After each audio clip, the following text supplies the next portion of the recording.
Okay, we're gonna go over equivalent fractions.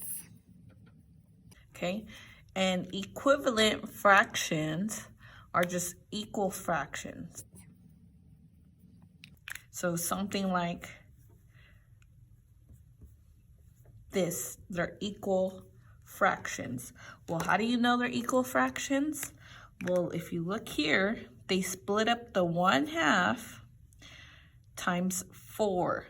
That means they broke each side up 4 times.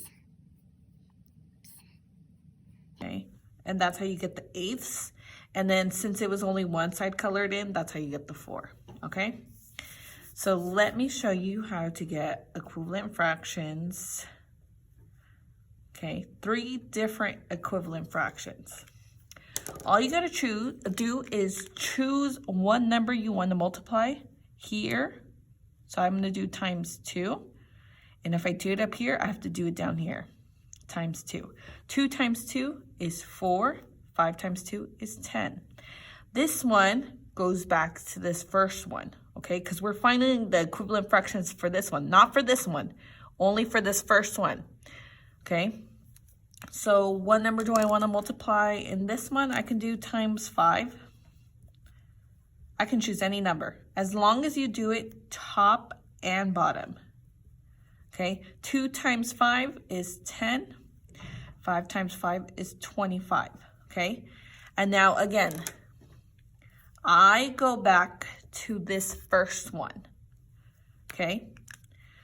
I'm gonna choose times 10 times 10, okay? I can choose any number I want to multiply it by, times 10. 2 times 10 is 20.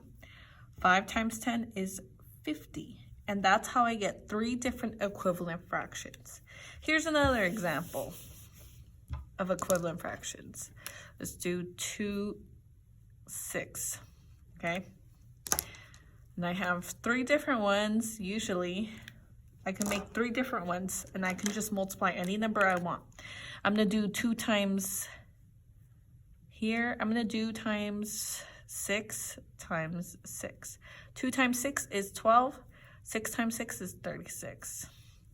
Next one, I'm gonna choose, let's do times 4. Times 4 times 4. 2 times 4 is 8. 6 times 4 is 24. My last one, let's do a crazy number, times 100. As long as you do it to top and bottom, you will get equivalent fractions. So what's 600? All 3 of these are still equal to this one, okay? All I did was just make sure I split them up, okay? So if I multiply 6 on top, I have to keep it. If I multiply this one on top, I have to keep it. If I did this one on top, I have to keep it, okay?